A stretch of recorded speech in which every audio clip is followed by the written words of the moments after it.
NSS യുവത എന്ന ആപ്തവാക്യത്താൽ 2024 December മാസത്തിൽ ഇസ്വാർ NSS കോളേജിലെ നാഷണൽ സർവീസ് സ്കീമിലെ NSS volunteers Anikkad NSS higher secondary സ്കൂളിൽ നടത്തിയ സപ്തദിന ക്യാമ്പിൻ്റെ ഭാഗമായി തയ്യാറാക്കിയ ഡോക്യുമെൻ്ററിയുടെ വിശദാംശങ്ങളിലേക്ക്. സുസ്ഥിര വികസനത്തിനായി NSS യുവത എന്ന ആപ്തവാക്യം സാധൂകരിക്കത്തക്കവണ്ണം NSS വോളണ്ടിയർമാരും പ്രോഗ്രാം ഓഫീസേഴ്സും സുസ്ഥിര വികസനത്തിൻ്റെ അടിസ്ഥാന തത്വം മനസ്സിലാക്കാൻ വേണ്ടി 2 സ്ഥലങ്ങൾ സന്ദർശിക്കുകയുണ്ടായി. ആദ്യം സന്ദർശിച്ച സ്ഥലം പള്ളിക്കത്തോട് മുക്കാലിയിൽ തന്നെ സ്ഥിതി ചെയ്യുന്ന 6 ഏക്കറിൽ പരന്നു കിടക്കുന്ന ഒരു ഫലവൃക്ഷത്തോട്ടമാണ്. NSS കോളേജിൽ നിന്നും വിരമിച്ച ഹിന്ദി അധ്യാപകരായ ശ്രീ ദിനേശ് ബാബു സാറിൻ്റെയും ശ്രീമതി ജ്യോതി ബാലകൃഷ്ണൻ്റെയും പുരയിടത്തിലെ ഈ കൃഷിത്തോട്ടം ഇന്ത്യയിൽ മാത്രമല്ല വിദേശത്തും കാണപ്പെടുന്ന നാനാവിധത്തിലുള്ള വിലപിടിപ്പുള്ള ശ്രേഷ്ഠമായ പലതരത്തിലുള്ള ഫലവൃക്ഷങ്ങളാൽ സമ്പുഷ്ടമാണ്. മലേഷ്യൻ ആപ്പിൾ, ബ്ലൂബെറി, സ്ട്രോബെറി പേര, ലിപ്പോട്ട, ബ്ലാക്ക് സുറീനിയം, സീഡ്ലെസ് ഞാവൽ വെറൈറ്റിയുടെ ജാവ, അവക്കാഡോ, വെരിഗേറ്റഡ് പേര, സീഡ്ലെസ് ചാമ്പ, മനില ടെന്നീസ് ബോൾ ചെറി, തീർന്നില്ല, ലില്ലി പില്ലി, വെള്ള ജബോട്ടിക്കാവ, വളരെ മധുരമുള്ള അബിയു, ചുപ്പ, ബക്കൂരി പൂരി, മുണ്ട, ബ്രൗൺ പേര, പല പ്രദേശങ്ങളിലും പഴങ്ങളുടെ രാജാവ് എന്നറിയപ്പെടുന്ന ദരിയാൻ ഫ്രൂട്ട്, വിവിധ ഇനം പ്ലാവുകൾ, മാവുകൾ, മിറക്കിൾ ഫ്രൂട്ട്, റെഡ് സപ്പോട്ട, മാവി സപ്പോട്ട, രാംഡോൾ, അബിയു ഫ്രൂട്ട്, ബറാബ, പീനട്ട് ബട്ടർ ഫ്രൂട്ട്, മാൾട്ടോവ, റെഡ് ഫൈസാൻ, വിയറ്റ്നാം സൂപ്പർ ഏർലി ചക്ക, ചെമ്പരത്തി വരിക്ക തുടങ്ങി ഒട്ടനവധി ഫലവൃക്ഷങ്ങളാൽ സമ്പുഷ്ടമായ ഈ സ്ഥല സന്ദർശനം NSS വോളണ്ടിയർമാരായ ഈ യുവജനതയ്ക്ക് ഒരു പുതിയ അനുഭവമായിരുന്നു. ഒട്ടേറെ വിലപ്പെട്ട അറിവുകൾ ഈ സന്ദർശനത്തിലൂടെ കുട്ടികൾക്ക് നേടാനായി എന്നത് വാസ്തവമാണ്. ഫലേച്ഛ ആഗ്രഹിക്കാതെ പക്ഷിമൃഗാദികളെ ആകർഷിക്കും വിധം തയ്യാറാക്കിയ ഫലസമ്പുഷ്ടമായ ഈ സ്ഥലം ഇന്ന് പുറം ലോകത്തിന് തന്നെ ഒരു മാതൃകയാണ്. ദിനേശ് സാറും ജ്യോതി ടീച്ചറും ഈ യുവതയ്ക്ക് കൊടുക്കുന്ന സന്ദേശം എന്തെന്ന് നമുക്ക് കേൾക്കാം. എന്റെ ചോദ്യം എന്നുള്ളത്, ഞാൻ പറഞ്ഞല്ലോ കന്നുകാലി കൃഷിയും ലൈഫ് കൃഷിയൊക്കെ നമ്മള് പച്ചക്കറി കൃഷിയൊക്കെ നമ്മൾ കണ്ടുവന്നിട്ടുണ്ട്. പക്ഷേ ഈ ഫ്രൂട്ട്സ് അതൊരു വെറൈറ്റി ആയിട്ട് എനിക്ക് തോന്നി. അതായത് പലതരം ഫ്രൂട്ട്സ് കൊണ്ടുവരിക, അത് മെയിൻലി അത് പ്രോഫിറ്റ് ആയിട്ടൊന്നും നോക്കുന്നുമില്ല. അപ്പൊ ഇങ്ങനെ ഈ ഫ്രൂട്ട്സും ഈ വെറൈറ്റീസും മാത്രം കൊണ്ട് പരിപാലിക്കാൻ എന്തെങ്കിലും സന്ദർഭമോ സാഹചര്യമോ അല്ലെങ്കിൽ എന്തെങ്കിലും ഉണ്ടായിട്ടുണ്ടോ? ഇതിനെ മാത്രം തെരഞ്ഞെടുക്കാൻ മാത്രം ഫ്രൂട്ട്സ് തെരഞ്ഞെടുത്ത് ഫ്രൂട്ട്സ് താല്പര്യമുള്ള ഐറ്റം നമുക്ക് കഴിക്കാൻ. പിന്നെ ഉള്ളത് ഇവള് ഏത് ഫ്രൂട്ട് കിട്ടിയാലും തിന്നുള്ളൂ, അതിന്റെ പുറകെ നടന്നുള്ളൂ. ഏറ്റവും ഇഷ്ടം മാങ്ങയാണ്. അതുകൊണ്ട് ഈ ലോകത്തിൽ കിട്ടുന്ന സകല മാവും ഞാൻ വെച്ച് പിടിപ്പിച്ചിട്ടുണ്ട്. അപ്പോ മാവ് കായ്ക്കുമ്പോ മുതല് പറിക്കാൻ തുടങ്ങുമ്പോൾ മുതല് രാവിലെ ഇവിടുന്ന് ഒരു ബക്കറ്റ് എടുത്തോണ്ട് അവിടെ പൊക്കോളും, അത് പറിച്ചുകൊണ്ട് വരും, ഇവിടെ നിന്ന് അതുകൊണ്ട് തിന്നും, പിന്നെ ഷുഗറിന് മരുന്ന് കഴിക്കും. അതാണ്.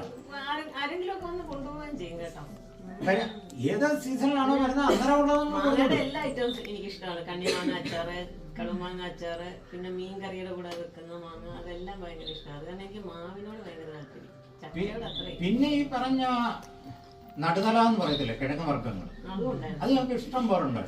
അപ്പൊ അതൊന്നും ഈ സീസണല്ല. അപ്പൊ അത് ആ സമയത്ത് ഇത് പറിക്കുമ്പോ ആരും എടുക്കത്തില്ല. ഇവിടെ ചുമ്മാ കിടന്ന് കിളുത്ത് പോവായിരുന്നു. കാച്ചിലൊക്കെ മലപോലെ കൂട്ടിയിടുവായിരുന്നു. എന്നിട്ട് ഇതെല്ലാം അടുക്കി വെക്കും. ആരെങ്കിലും ഒക്കെ വരുമ്പോ അവരോട് നമ്മൾ ചോദിക്കുന്നത് വീട്ടിൽ ചേനയുണ്ടോ, കാച്ചിലുണ്ടോ, ചോദിക്കും. ഇല്ലെന്ന് പറഞ്ഞാൽ അടുക്കി എന്ന് തുറന്നേക്കാൻ പറയും.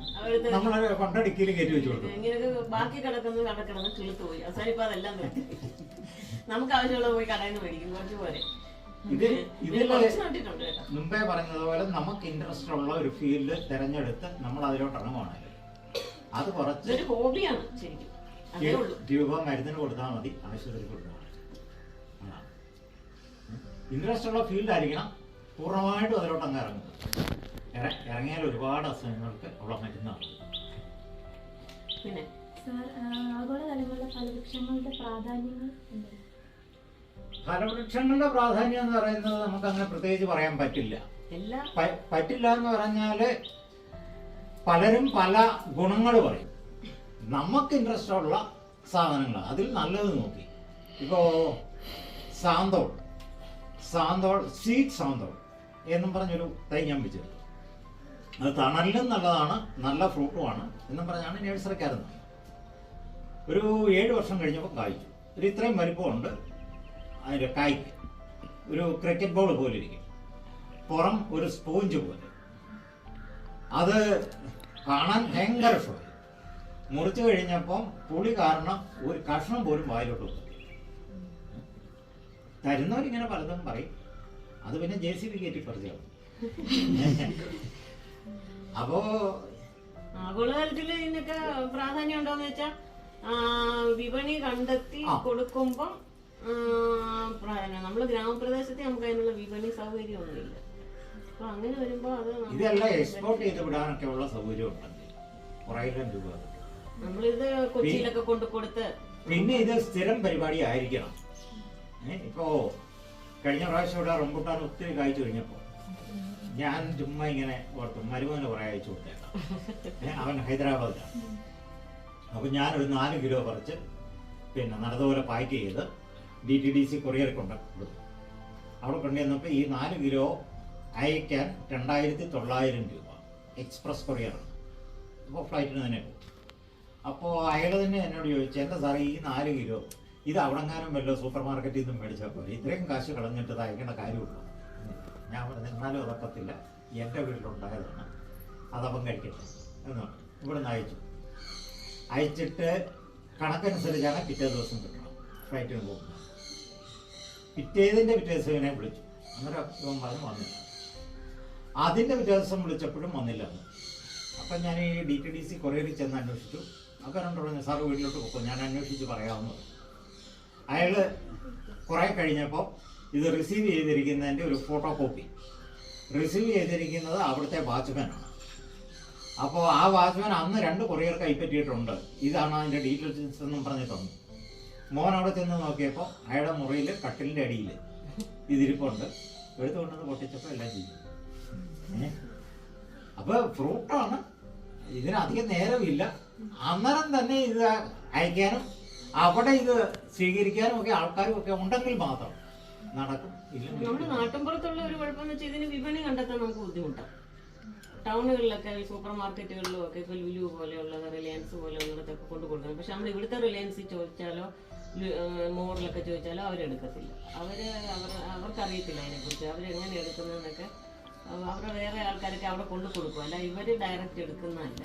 അപ്പോൾ അത് കാരണം അതൊന്നും നമുക്ക് കണ്ടെത്താൻ പറ്റത്തില്ല. അതുകൊണ്ട് നമ്മൾ പിന്നെ നമ്മുടെ ഒരു ആനന്ദത്തിന് വേണ്ടിയിട്ട് ഇതെല്ലാം പരിപാലിച്ചു പോകുന്നതേ ഉള്ളൂ. വേറെ ഞങ്ങൾക്ക് പ്രത്യേകിച്ച് പ്രിപ്പയർ ചെയ്തിങ്ങനെ ഇരിക്കുകയല്ലേ. അപ്പോൾ റിട്ടയർമെൻറ്റ് ലൈഫ് എങ്ങനെ നമ്മൾ ആസ്വദിക്കാമെന്ന് നോക്കി നമ്മളിതൊക്കെ ചെയ്യും.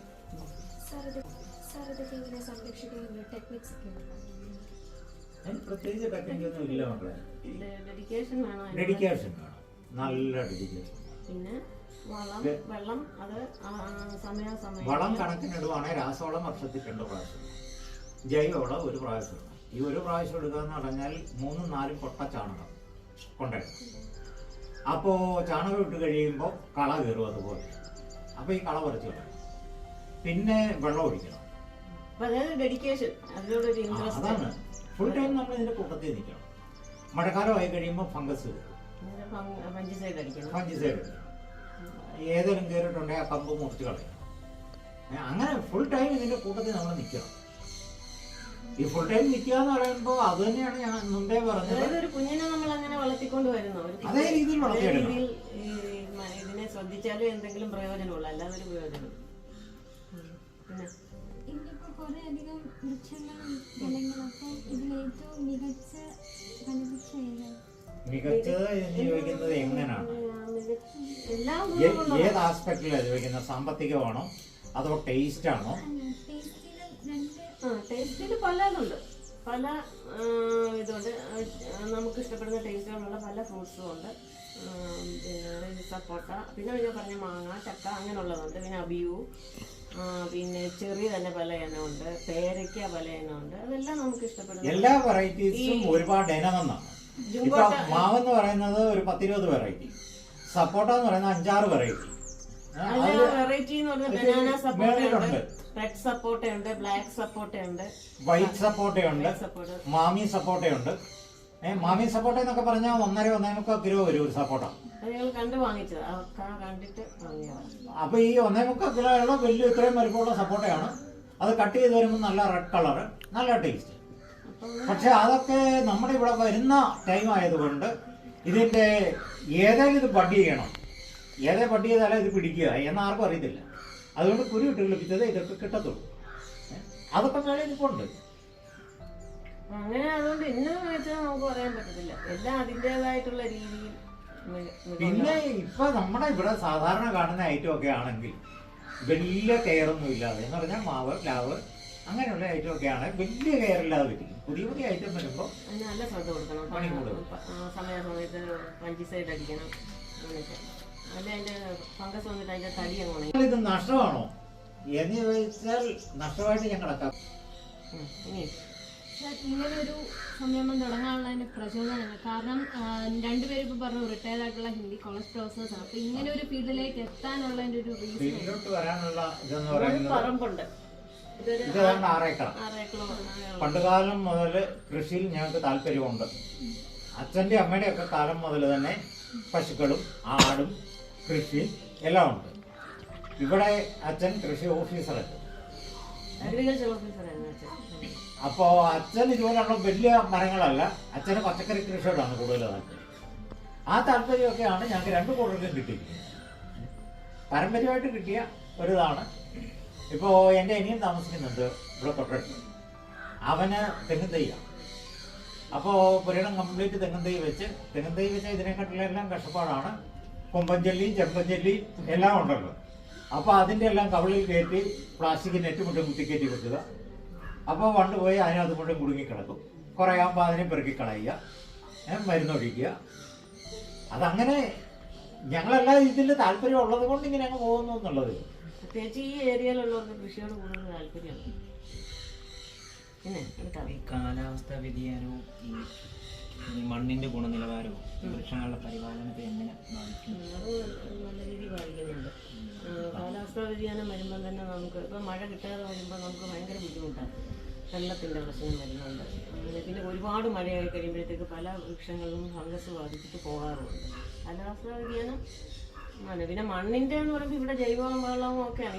ഈ രാസവളം അങ്ങനെ ഈ മണ്ണിലേക്ക് അങ്ങനെ വ്യാപിക്കുന്നില്ല. അതിൻ്റെ ചുവട്ടിൽ കുഴി എടുത്തിട്ട് അത് നിങ്ങളെ കാണിക്കുക. അത് ഓരോ പൈപ്പ് ഇട്ടിട്ട് ആ പൈപ്പിനകത്തോട്ട് ഇറക്കി അങ്ങനെയൊക്കെയാണ് പൈപ്പ് കൊണ്ടാണ് അങ്ങനെയൊക്കെ അത് ഇടാറുള്ളത്. അത് ഏറ്റവും നല്ല ടെക്നിക്കാണെന്ന് ഉള്ള അവകാശമുള്ളത് കൊണ്ടല്ല. അതിന്റെ ചോടി ചെത്തി ഇട്ട് ചെറിയ രീതിയിൽ തടവെടുത്ത് അതിനകത്ത് വളമിട്ട് വളരെ നേരിയ തോതിൽ അതിന്റെ മേളിൽ മണ്ണിടുക. അതാണ് ശരിയായ രീതി. ഇതിലൊന്നും ആരും ഇല്ല, പണിക്കാരും ഇല്ല. അതുകൊണ്ട് 3-4 പൈപ്പ് അതിന്റെ ചുറ്റിനും കുഴിച്ചിട്ടിട്ട് ഞാൻ തന്നെ വളം കൊണ്ടുവന്ന് ഞാൻ തന്നെ ഒരു കൊണ്ട് അതിനകത്ത് ഇടും. അല്ലെങ്കിൽ പണിക്കാരെ നിർത്തിയാണെങ്കിൽ നമുക്ക് ഒത്തിരി കോസ്റ്റ്, അവർക്ക് ഒത്തിരി ചെലവ് വരുന്നില്ല. അപ്പൊ അതൊക്കെ അങ്ങനെ എളുപ്പമാർഗ്ഗമൊക്കെ നോക്കിയാ ചെയ്യുന്നത്. കാലാവസ്ഥ വ്യതിയാനം കൃഷികളെ ബാധിക്കാറുണ്ട്. മഴ കൂടുതലൊക്കെ ആവുന്ന സമയത്ത് കുറെ നശിച്ചു പോയിരിക്കും. ഇപ്പൊ നമ്മുടെ ഇവിടെയുള്ള മരങ്ങൾ വളരുന്നതും പൈപ്പിന്റെ അവിടെ കായംകുളത്ത് വളരുന്നതും രണ്ടും വ്യത്യസ്തമാണ്. അവർക്ക് അവിടെ വേനൽക്കാലത്ത് വെള്ളമുണ്ട് ഇഷ്ടംപോലെ, മണ്ണിനടിയിൽ. നമുക്കിവിടെ മഴക്കാലത്ത് ഇത് വളരാതെ മരച്ച് നിൽക്കും, വേനൽക്കാലം ആകുമ്പം വെള്ളം ഇല്ലാത്തത് കൊണ്ടും മരച്ച് നിൽക്കും. ഇവരുടെ അവിടെ അതല്ല, മണ്ണിനടിയിൽ മുഴുവൻ വെള്ളമാണ്. ഇവിടെ മഹാഗണി, ഇപ്പം ഇവരുടെ വീട്ടിൽ മഹാഗണി ഇല്ല. ഇവിടുന്ന് മഹാഗണിയുടെ തൈ മുഴുവൻ അവിടെ കൊണ്ടുപോയി. ഇവിടുത്തെ മഹാഗണി ഒരു 1/4 വണ്ണമായപ്പോഴത്തേക്ക് ഇവരുടേത് 10-80 ഇഞ്ച് വണ്ണമായി വെട്ടാറാണ്. കാരണം അടിയിൽ നിന്ന് വെള്ളം വലിച്ചെടുക്കാതെ ഇതിന് വേനൽക്കാലത്തല്ല. അപ്പൊ അങ്ങനെയുള്ള വ്യത്യാസങ്ങളുണ്ട്. പിന്നെ മണ്ണിന് ഇളക്കമുണ്ട്, പേരോട്ടം നല്ലതുപോലെയാണ്. നമുക്കിവിടെ മണ്ണ് ഇളക്കമുള്ള മണ്ണല്ല. അങ്ങനെയുള്ള വ്യത്യാസങ്ങൾ. ഇതിപ്പോ ഈ പുരയിടം എന്ന് പറയുന്നത് പിന്നെ ഈ കയ്യാലെല്ലാം വെച്ചിരിക്കുന്ന കണ്ടില്ലേ, ഇതെല്ലാം കംപ്ലീറ്റ് റിട്ടയർ ചെയ്ത് കഴിഞ്ഞപ്പോൾ ആ റിട്ടയർമെന്റ് കാശും വിട്ട് ഇതേ തീർത്തു. അപ്പൊ ഈ ഒരു 3-4 മാസം JCB ടിപ്പർ കൊണ്ടായിരുന്നവരാണ്. ഈ മേളത്തെ ഭാഗത്ത് ഒക്കെ ഒരു 2 ആൾ താഴ്ചാൽ കളച്ച് അതിന്റെ അടിയിൽ വരുന്ന കല്ല് മുഴുവൻ ബ്രേക്കറിന് പൊട്ടിച്ച് ആണ് അതിന് മുഴുവൻ കയ്യാലെ തീർത്തിരിക്കുന്നത്. അപ്പൊ അങ്ങനെ കളയ്ക്കുമ്പോൾ വേരോട്ടം ഉണ്ടാകും നല്ലതുപോലെ. ഭൂമിയിൽ വെള്ളം ഇറങ്ങും. ഇവിടെ വെള്ളത്തിനൊക്കെ ക്ഷാമമുണ്ട്. 3 കുഴൽക്കിണറുണ്ട്, 3 കിണറുണ്ട്. എന്നാലും തികയത്തില്ല. പറമ്പിൽ അവിടെ ഇവിടെയൊക്കെ ആയിട്ട് 3 കിണറുണ്ട്. ആ അത്ര എണ്ണത്തിന് ഒഴിക്കണ്ടേ, അത് വേനൽക്കാലം ആകുമ്പോൾ എല്ലാത്തിനും കുറേശ്ശെയൊക്കെ എങ്കിലും ഒഴിച്ചില്ലെങ്കിൽ ശരിയാകട്ടെ. അങ്ങനെയൊക്കെ ഇങ്ങനെ ഞങ്ങൾ പോകുന്നു. ഞങ്ങളും ഞങ്ങളുടെ കൃഷികളും ഞങ്ങളുടെ ഫലവൃക്ഷ തൈകളുമായിട്ട് ഞങ്ങൾ ഇങ്ങനെ മുന്നോട്ട് പോകും. ഞങ്ങൾ രണ്ടുപേരും തനിയേ ഉള്ളൂ വീട്ടിൽ, ഒരു മോളേ ഉള്ളൂ. അവള് ഡോക്ടർ, അവള് തിരുവനന്തപുരത്ത് ശ്രീചിത്രയിൽ ഇപ്പോൾ MD കഴിഞ്ഞ് DM ചെയ്യും അവിടെ ന്യൂറോയിൽ. അപ്പോൾ അവളും ഹസ്ബൻഡും വല്ലപ്പോഴും ഒക്കെ ഇങ്ങോട്ട് വരുത്തുള്ളൂ, വർഷത്തിൽ 1-2 പ്രാവശ്യമൊക്കെ. ഞങ്ങൾ അങ്ങോട്ടാണ് പോകാറുള്ളത്. നമ്മുടെ ഇവിടെ കാണാത്ത ടൈപ്പ് ഉണ്ടല്ലോ, അപ്പൊ ഈ ക്ലൈമറ്റ് ചേഞ്ച് വരുമ്പോ ഈൽഡും അതുപോലെ അത് വരും, വ്യത്യാസം നമുക്ക് ഈൽഡ് കൊണ്ട് നമ്മള് ബെനിഫിറ്റ് ഉദ്ദേശിക്കുന്നില്ലാത്തതുകൊണ്ട് പ്രശ്നമില്ല. വെറൈറ്റി ഫ്രൂട്ട്സ് വെച്ച് പിടിപ്പിക്കുക എന്നുള്ളതാണ് നമ്മുടെ കഴിച്ച് ആസ്വദിക്കുക, പലർക്ക് കൊടുക്കുക. ഇതേപോലെയുള്ള ആൾക്കാർ വരുമ്പോ ഇതില് ഈ വടക്കേന്ത്യയിലൊക്കെ ചെല്ലുമ്പോൾ നമ്മൾ കഴിച്ചിട്ടുള്ള സാധനമൊക്കെ അങ്ങനെയാണ് ഈ ലച്ചിയൊക്കെ കൊണ്ട് പിടിപ്പിച്ചത്. അത് കഴിഞ്ഞപ്പോഴാണ് അറിഞ്ഞത് 15 ഡിഗ്രി താഴെ സെന്റിഗ്രേഡ് വന്നെങ്കിൽ മാത്രമേ അതേ പൂക്കുള്ളൂ. അതുകൊണ്ട് കളഞ്ഞതാണ്. ഇഷ്ടമുള്ള സാധനങ്ങൾ മുഴുവൻ വെച്ച് പിടിപ്പിക്കുക. അത് കായ ഉണ്ടായി വരുമ്പോൾ മോശമെന്ന് തോന്നിയാൽ പതികളെ എന്നിട്ട് അടുത്തത്. കുറെ കൂടെ കഴിയുമ്പോ ഞങ്ങളുടെ കാലമൊക്കെ കഴിഞ്ഞിട്ട് മോളിത് ഹോം സ്റ്റേ ആക്കാനാണെന്നാണ് പറയുന്നത്. ഇതൊക്കെ ടീച്ചറെ പറയാവുന്നുള്ളൂ. അവിടെ ഇവിടെ കിടക്കുന്ന വടക്കേറ്റേ കിടക്കുന്ന കൊച്ചിനെ കൊണ്ട് ഇതുവല്ലതും നടക്കും. ഞങ്ങളുടെ കാലം കഴിയുമ്പോൾ ഇത് വിറ്റ് പോകും. അറിയത്തില്ല, എന്തായാലും കാണിക്കട്ടെ. നമ്മുടെ കാലം കഴിഞ്ഞിട്ട് എന്ത് എന്നുള്ളതിനെ പറ്റി ആലോചിച്ചിട്ട് ഒരു കാര്യമില്ല. ഇപ്പൊ കൊടുങ്ങൂരി ഒരു വീടുണ്ട്. അപ്പൊ പലരും പറയണ്ട് ഇത് ഹോം സ്റ്റേ ആക്കിയിട്ട് നിങ്ങൾക്ക് അവിടെ താമസിച്ചൂടെ എന്നൊക്കെ ചോദിക്കാറുണ്ട്. പക്ഷെ നമുക്ക് അതിനോട് താല്പര്യമില്ല. നമുക്ക് ഇത്രയും സൈലന്റ്, ഇത്രയും നിശബ്ദത കിട്ടുന്ന വേറൊരു സ്ഥലമുണ്ട്. ഒരു വണ്ടിയുടെ ഹോൺ പോലും കേൾക്കാനില്ല. വണ്ടിയുടെ ഹോൺ കേൾക്കാനില്ല. അതിലേ കൂടെ ആരെങ്കിലും ഒരാൾ വരുവാണെങ്കിൽ ആരെങ്കിലും ഒക്കെ ആളിനെ നോട്ട് ചെയ്യും. പരിചയമില്ലാത്ത ആൾക്കാർ വരികയാണെങ്കിൽ നോട്ട് ചെയ്യും. നിങ്ങൾ എവിടെ പോവാണ്, എന്തിനു പോവുക, എവിടുന്നാണ് വരുന്നത് എന്നൊക്കെ ചോദിക്കും. അത്രയും ഒരു സേഫ്റ്റി വേറെ പുറത്തൊക്കെ. ഇത് മുഴുവൻ ബന്ധുക്കളാണ് ഈ ഏരിയ എന്നുള്ളി മുക്കാലിലൊക്കെ ഉള്ളത്. എൻ്റെ അമ്മയൊക്കെ ആ ജംഗ്ഷനിലാണ് താമസിക്കുന്നത്. ഇത് മുഴുവൻ ഞങ്ങൾ ബന്ധുക്കളാണ്. അതുകൊണ്ടാണ് കൊടുങ്ങൂർ പോയി താമസിച്ചെന്നൊരിക്കലും റിട്ടയർ ചെയ്യുന്നതിൻ്റെ മുന്നോട്ടേ ആയിട്ട് ഇങ്ങോട്ടിരിക്കും. കൊടുങ്ങൂർ കോളേജിൽ ഇപ്പോൾ നല്ല സൗകര്യത്തിന് താമസിച്ചേ. സാർ ഇവിടെ നമ്മൾ പച്ചക്കറി തോട്ടമൊക്കെ ഞങ്ങൾ കണ്ടു. അപ്പം ഇവിടെ സാറ് എങ്ങനെയുള്ള ആ ഒരു നടിയലിന്റെ പ്രക്രിയ എങ്ങനെ, സാർ പ്രൊസീജിയർ എങ്ങനെ, എന്തൊക്കെയാണ് അതിന് ചെയ്യാറ് സാധാരണ നടുന്ന സമയത്ത് ചെയ്യുന്ന പ്രൊസീജിയർ? JCB വെച്ച് ആദ്യം കുഴിയെടുക്കും അല്ലേ, കിളയ്ക്കണം. കിളച്ചതിനകത്തെ കല്ലെല്ലാം മാറ്റണം. മാറ്റിയിട്ട് ഒന്നുകിൽ മണ്ണിൽ നടുകയാണ്, ഇല്ലെങ്കിൽ ചാക്കിനകത്താണ്. അതല്ലേ ഈ ഫലവൃക്ഷ തൈകള് കുഴിയെടുക്കുമ്പോൾ JCB പച്ചക്കറി മണ്ണിൽ കിളച്ചിട്ട് അവിടെ നടും. എന്നിട്ട് അല്ലെങ്കിൽ ഗ്രോ ബാഗിൽ നടും. 2 രീതിയിൽ നടാം. പച്ചക്കറി ആകുമ്പോ ഒത്തിരി താഴ്വൊന്നും വേണ്ട, മണ്ണിന് ഇളക്കം കിട്ടിയാൽ മതി. ഫലവൃക്ഷമാകുമ്പോൾ ഒരു 3 അടിയെങ്കിലും താത്ത കുഴിയെടുക്കണം. ഇവൻ വാഴ പോലെ ഞങ്ങൾ വെക്കുന്നത് JCB വെച്ച് കുഴിയെടുപ്പിച്ചിട്ട് അങ്ങനെ. കാര്യം പണിക്കാർ ഇതുപോലെ നിന്ന് കുഴിയെടുക്കത്തില്ല, ഭയങ്കര ലേബർ ചാർജും ഒക്കെ വരും. അപ്പൊ JCB കൊണ്ട് കുഴിയെടുപ്പിച്ചിട്ട് പണിക്കാരെ നിർത്തി കുഴി വൃത്തിയാക്കിയിട്ട് വാഴ നടും. പച്ചക്കറിയൊക്കെ അല്ലാതെ തന്നെ ഗ്രോ ബാഗ് നിറച്ചിട്ട് ഗ്രോ ബാഗിൽ നടും, അല്ലെങ്കിൽ പറമ്പിൽ തന്നെ കിളച്ചിട്ട് നടും. ഞാൻ ചോദിച്ചത് എന്താണെന്ന് വെച്ചാൽ നാളെ ഇവരെല്ലാവരും നമ്മുടെ സ്കൂളിൽ ഒരു പച്ചക്കറി തോട്ടം ഉണ്ടാക്കുന്ന ഒരു ഞങ്ങളുടെ ഒരു പ്രൊജക്ടിന്റെ ഭാഗമാണ്. ഭൂമിയിലല്ലേ വെക്കുന്നത്? അതെ അതെ. അതിന് നല്ലതുപോലെ കിളക്കണം. കിളച്ച് അതിനകത്തെ കല്ലെല്ലാം പെറുക്കി കളയണം, വേരോട്ടം ഉണ്ടാകണം നല്ലതുപോലെ. എന്നിട്ട് ചെറിയ ചെറിയ കുഴിയെടുക്കുക, അതിനകത്ത് ചാണകവും എന്തെങ്കിലുമൊക്കെ ഇടുക. പിന്നെ സാധാരണ ചെയ്യുവാണെങ്കിൽ ചകിരിച്ചോറ വേരോട്ടം കിട്ടാനായിട്ട്. ഭൂമിയിൽ വെക്കുമ്പം കളച്ച് റെഡിയാക്കിയാലും എന്നിട്ട് ചാണകം ഇടുക, ഇത് വെക്കുക, വെള്ളം ഒഴിക്കുക, അതിന്റെ ആവശ്യമുള്ളൂ. ഇപ്പോഴത്തെ ഒരു ഇതില് നിങ്ങൾ ഇവിടെ വെച്ചാലും ഇനി വേനലാണ്, അപ്പൊ സ്കൂളിലും വെള്ളമൊടിക്കൊന്നും നടക്കും. സ്കൂളിലൊക്കെ ദാരിദ്ര്യമേ ഉള്ളത്. ഇവിടെയൊക്കെ വെള്ളത്തിന് സ്കേഴ്സിറ്റി ഉള്ള സ്ഥലമാണ്. ഇപ്പോഴത്തെ യുവതലമുറയ്ക്ക് നല്ലൊരു കാര്യമാണ് ടീച്ചറും സാറുകളെ പറഞ്ഞു കൊടുക്കുന്നത്. പിന്നെ ഇതിന് വേറൊരു കാര്യമുണ്ട്. ഞങ്ങളെ സംബന്ധിച്ച് ഞങ്ങൾക്ക് മറ്റു ചെലവുകളൊന്നും ഇല്ല. റിട്ടയർ ചെയ്ത പെൻഷൻ കിട്ടുന്നുണ്ട്. ഈ പെൻഷൻ കിട്ടുന്നത് മുഴുവൻ ഞങ്ങൾ ഇങ്ങനെ ചെലവാക്കുവാണ് ഇതിനകത്ത്. അതല്ലാതെ ഒരു സാധാരണക്കാരനെ സംബന്ധിച്ച് ഞങ്ങൾ ഈ കാണിക്കുന്നവരെ കാണിച്ചാൽ മുതലാകത്തില്ല, ഒരു തരത്തിലും മുതലാകുകയില്ല. ഞങ്ങൾക്ക് ആർക്കും കൊടുക്കേണ്ടാത്തത് കാരണം നമ്മൾ കിട്ടുന്ന പൈസ കൊണ്ട് നമ്മൾ ഇതൊക്കെ ചെലവഴിച്ചൊക്കെ അങ്ങനെ ജീവിക്കും. ബാക്കി സമയം ടൂർ പോകും. ഞങ്ങൾക്ക് വീട്ടു ചെലവെന്ന് പറയുന്ന കാര്യമായിട്ടില്ല, ആഹാരം കുറവാണ്. അല്ലെങ്കിൽ ഞങ്ങൾ വീട്ടിൽ ഉണ്ടാക്കുന്നതൊക്കെ വളരെ കുറവാണ്. ഞങ്ങൾക്ക് ഒത്തിരി ഒന്നും ഫുഡ് വേണ്ട. അപ്പൊ പിന്നെ അങ്ങനെ വലിയ ചിലവില്ല. ബാക്കി നമ്മളിങ്ങനെയൊക്കെ ഇതിനൊക്കെ ഒത്തിരി കളയും. ഫുഡൊക്കെ കഴിക്കുമ്പോൾ അസുഖമുണ്ടോ? ഒത്തിരി ഫുഡ് കഴിക്കും. ഇവര് കഴിക്കണം, ഇവര് പിള്ളേര്. കുട്ടികള് കഴിക്കണം, വളരുന്ന പ്രായം. വൈകിട്ട് എന്നാ ഫുഡ് കഴിക്കുന്നത്? വൈകിട്ട് ചില ദിവസം കഞ്ഞി കാണും, ചില ദിവസം ദോശ, അങ്ങനെ എന്തെങ്കിലുമൊക്കെ മാറി. കഞ്ഞി എന്നൊക്കെ പറഞ്ഞാൽ ഒരു തവി കഞ്ഞിയേ ഉള്ളൂ, അല്ലാതെ ഒത്തിരി കഞ്ഞിയൊന്നുമില്ല. കഞ്ഞി വല്ല ചെറുപയർ പിടിക്കുന്നതോ കടല അങ്ങനെ എന്തെങ്കിലും. പിന്നെ ദോശ അങ്ങനെ എന്തെങ്കിലുമൊക്കെ കഴിക്കും. ചില ദിവസം ഫ്രൂട്ട്സ് മാത്രം കഴിക്കും. അങ്ങനെ പ്രത്യേകിച്ചൊന്നുമില്ല. ഏതിനെങ്കിലും ഒക്കെ പോകുമ്പോ ഇപ്പൊ ഇവിടെ തിരുവാതിരയുണ്ട്, ഡാൻസ് ഉണ്ട്, ഇതെല്ലാം പഠിക്കുന്നുണ്ട്. അപ്പൊ അങ്ങനെയൊക്കെ പോകുമ്പോ വൈകിട്ട് വരുമ്പോ ക്ഷീണമാണല്ലേ, അന്നേരം പിന്നെ ഫ്രൂട്ട്സ് ഒക്കെ മതി, അല്ല വെജിറ്റബിൾസ് എന്തെങ്കിലും മതി. ഇന്നത് കഴിക്കണമെന്ന് ഞങ്ങളുടെ ഏജിലുള്ള കുറെ പേര് പഠിക്കുന്നുണ്ട്. റിട്ടയർ ചെയ്ത കുറെ ടീച്ചേഴ്സൊക്കെ ഇവിടെ അരുന്ധ സ്കൂളിൽ വെച്ചിട്ട് പഠിപ്പിക്കുന്നുണ്ട്. തിരുവാതിരയുണ്ട്, ഭരതനാട്യം പഠിപ്പിക്കുന്നു. ഞങ്ങളുടെ അരങ്ങേറ്റം എല്ലാം കഴിഞ്ഞതാണ്. ഞങ്ങൾ ഗുരുവായൂർ പത്മനാഭക്ഷേത്രത്തിൽ ഇങ്ങനെ വലിയ വലിയ സ്ഥലങ്ങളിലൊക്കെ പോയി കളിച്ചിരിക്കുന്നത്. അങ്ങനെ ഭാനു ഉണ്ടാക്കൂടെ നിങ്ങളെ?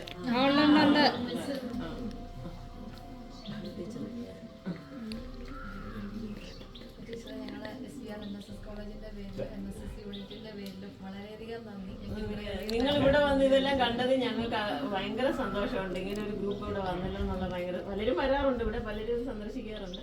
ഞങ്ങളുടെ തന്നെ സ്ഥാപനത്തിൽ നിന്ന് കുറെ കുട്ടികളും എല്ലാവരും കൂടെ വന്ന്, അതുകൊണ്ട് ഇങ്ങോട്ടൊന്നും താങ്ക്സ് വേണ്ട. ഫലവൃക്ഷങ്ങളെ മാത്രമല്ല മറ്റു ജീവജാലങ്ങളെയും ഒരുപാട് സ്നേഹിക്കുകയും പരിപാലിക്കുകയും ചെയ്യുന്ന ഒരു കുടുംബമാണ് ശ്രീ ദിനേശ് ബാബുവിൻ്റേത്.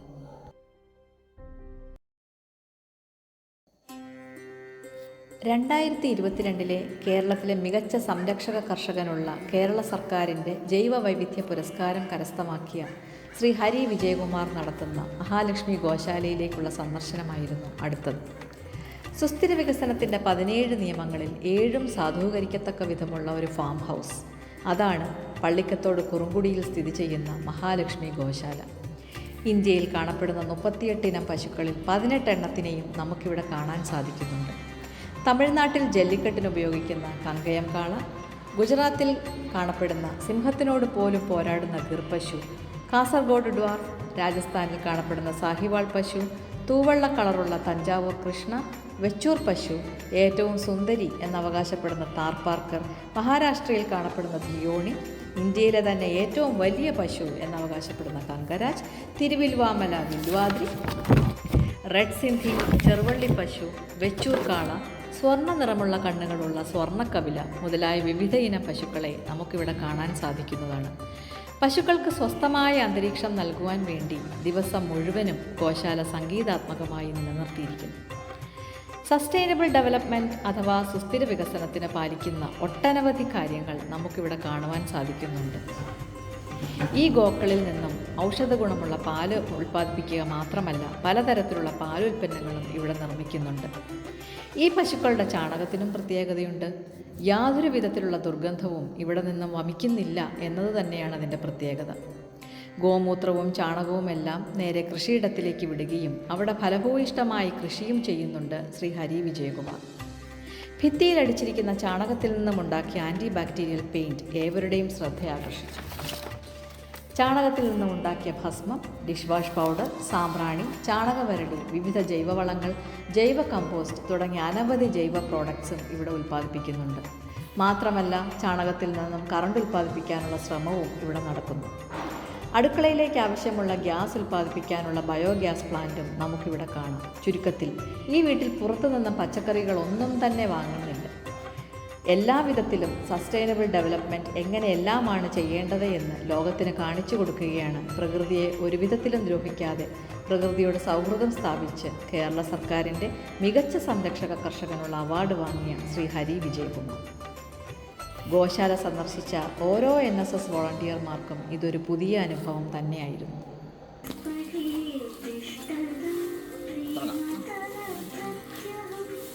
അപ്പോൾ എല്ലാവർക്കും നമസ്കാരം. എൻ്റെ പേര് ഹരി എന്നാണ്. നിങ്ങൾ ആരെങ്കിലുമൊക്കെ ഇതൊക്കെ പരിചയമുണ്ടോ? എന്താ വേറെ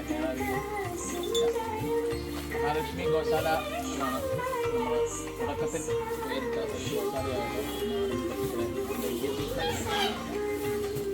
18 ഇനങ്ങളിലായിട്ട് ഇപ്പോൾ 38 ഇനങ്ങളാണ് നമുക്ക് അപ്രൂവ് ചെയ്ത 38 ബ്രീഡുകളാണ്. അതായത് 18 ബ്രീഡ്സും അതിൻ്റെ പുല്ലുകൾ പശുക്കളും ഗ്രാമങ്ങളും ഒക്കെ വന്നിട്ടുള്ളത്. അപ്പം ഇങ്ങനെ നമ്മുടെ നാടൻ പശുക്കളൊക്കെ സംരക്ഷിക്കാനൊരു ഇതിലാണ് നമ്മൾ സ്റ്റാർട്ട് ചെയ്തത്. 2022 തുടങ്ങി കോവിഡ് ലോക്ക്ഡൗണിൻ്റെ സമയത്താണ് തുടങ്ങിയത്. അങ്ങനെ ഇപ്പം 18 ഇനങ്ങളിലായിട്ട് 50ഓളം പേരുണ്ട് ആളുകളും ഗ്രാമങ്ങളൊക്കെ ആയിട്ട്. അപ്പോൾ അവരുടെ സംരക്ഷണവും ഇവിടെ തന്നെ പുല്ലുകളുണ്ട്. അപ്പം നല്ലൊരു മീറ്റിംഗ് വഴി നല്ല കുഞ്ഞുങ്ങളെ ഉത്പാദിപ്പിക്കുന്നുണ്ട്. നമ്മൾ വിൽക്കാറില്ല. അങ്ങനെ ആണ് ചെയ്തുകൊണ്ടിരിക്കുന്നത്. അത് കഴിഞ്ഞതിന് ശേഷമാണ് ഇപ്പോൾ ഈ പറഞ്ഞ നിങ്ങൾ സസ്റ്റൈനബിലിറ്റിയെക്കുറിച്ച് നോക്കുന്നത്. ലോക്ക്ഡൗൺ സമയത്ത് നമ്മളെല്ലാവരും വീടുകളിലൊക്കെ ഇരുന്ന് പോയപ്പോൾ അരിയൊക്കെ കിട്ടാത്തൊരു സമയം പോലും വന്നു പോയില്ല. പൈസ ഒത്തിരി ഉണ്ടായിട്ട് കാര്യമില്ല. അതുകൊണ്ട് പ്രയോജനമില്ലാത്ത പല സമയങ്ങളിലൂടെ നമ്മളിപ്പോൾ വയനാട്ടിൽ കണ്ടതാണ് അങ്ങനത്തെ ദുരന്തങ്ങൾ ഒരു വശത്ത്. അതുപോലെ തന്നെ ഇപ്പം കോവിഡ് പോലത്തെ അസുഖങ്ങൾ വേറൊരു വശത്ത്. അങ്ങനെ എല്ലാ രീതിയിലും നമുക്ക് സുഖമായിട്ടും സ്ഥിരമായിട്ടും താമസിക്കാൻ പറ്റാത്തൊരു കാലത്തിൽ നമ്മൾ ഇറങ്ങിയിട്ടുണ്ട്. അതിനൊക്കെയൊരു സൊല്യൂഷൻ ഇങ്ങനെ അന്വേഷിച്ച് വന്നപ്പോഴാണ് ഇങ്ങനെ ഇതിലെത്തി നിൽക്കുന്നത്. നാടൻ പശു സംരക്ഷിച്ചതുപോലെ ബയോഡൈവേഴ്സിറ്റി കൺസർവേഷൻ, അതുപോലെ തന്നെ നാടൻ വിത്തിനങ്ങളെ സംരക്ഷിക്കുക, പിന്നെ പ്രകൃതിയെ ഒന്ന് റെജുവിനേറ്റ് ചെയ്യുക, അങ്ങനെയുള്ള ഉദ്ദേശത്തിലാണ് നമ്മളിപ്പോൾ ചെയ്തുകൊണ്ടിരിക്കുന്നത്. നമുക്കപ്പോൾ ഗ്ലോബൽ സസ്റ്റൈനബിലിറ്റി ഗോൾസ് നേരിടുന്നുണ്ടോ? സസ്റ്റൈനബിൾ ഡെവലപ്മെൻറ്റ് ഗോൾസ് കേട്ടിട്ടുണ്ടോ? എത്രയെണ്ണമുണ്ട്? 17. അപ്പോൾ അതിനകത്ത് 7 എണ്ണം നമുക്ക് ഈ നാടൻ പശുക്കളെ വെച്ച് നമുക്ക് അച്ചീവ് ചെയ്യാൻ പറ്റും. അതിൻ്റെ ഒരു മോഡലാണ് നമ്മൾ ചെയ്തിരിക്കുന്നത്. അത് അവിടെ നമുക്ക് കാണാം. ഇതൊക്കെയാണ് നമ്മൾ യാതൊരു ചാർട്ട് വെച്ചിട്ടുണ്ട്. ദേശീയ കൗൺസിൽ നാടൻ പശു അതാണ് നമ്മളിവിടെ ചെയ്തുകൊണ്ടിരിക്കുന്നത്. 7 എണ്ണം നമ്മളിവിടെ പ്രവർത്തിക്കാറുണ്ട്. അപ്പോൾ ഇനി എല്ലാവരെയൊക്കെ ഒന്ന് കാണാം. നമ്മുടെ കേരളത്തിലെ ഇനങ്ങളുണ്ട്, തമിഴ്നാട്, അങ്ങനെ ഒരുവിധം കുറേ സ്റ്റേറ്റുകളിലായിട്ട് പല രീതികൾ നമുക്കിവിടെ ഉണ്ട്. എല്ലാവരെയൊക്കെ ഒന്ന് കണ്ടിട്ട് നമുക്ക് അതിലേക്ക് മാറിക്കാം.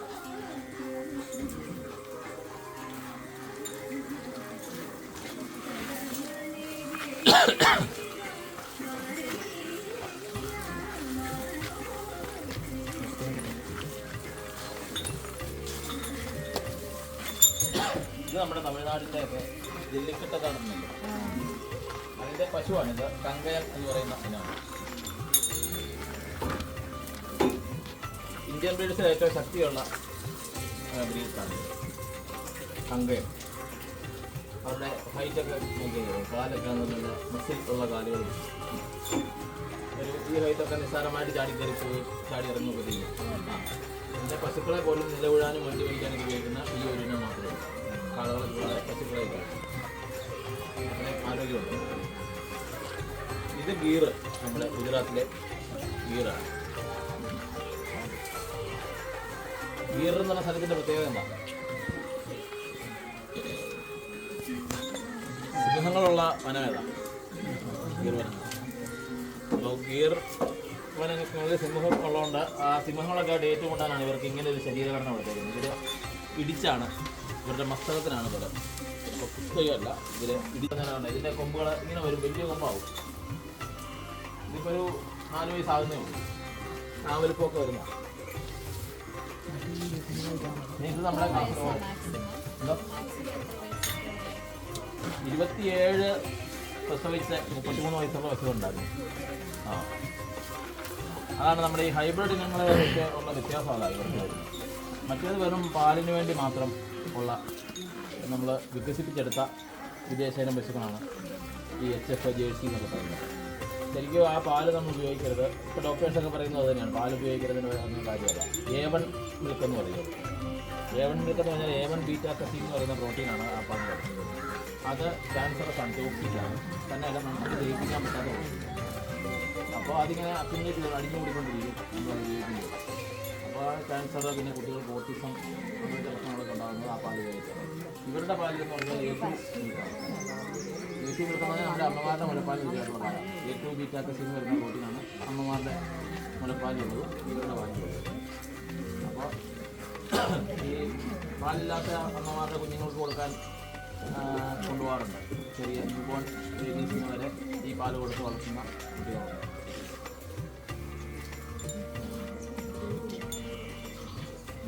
ഇത് നമ്മുടെ കാസർഗോഡ് കൂടാണ്. കേരളത്തിൻ്റെ തന്നെ കാസർഗോഡ് ഉള്ളതാണത്. കാസർഗോഡ് വാർത്ത.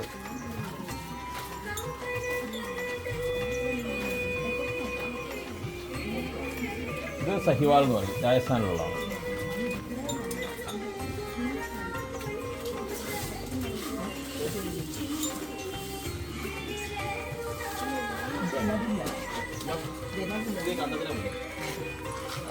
നമ്മളിവിടെ നാച്ചുറൽ സീഡ് മാത്രമേ ഉള്ളൂ. പെല്ലറ്റും അങ്ങനെ യൂറിയ കെമിക്കൽസ് അടങ്ങിയ ഭക്ഷണങ്ങളൊന്നും ഇല്ല. പുല്ല്, പിന്നെ വാഴപ്പിണ്ടി ഇല്ല. ഇത് നമ്മൾ ചങ്ങനാശ്ശേരി കൊണ്ടുപോകും.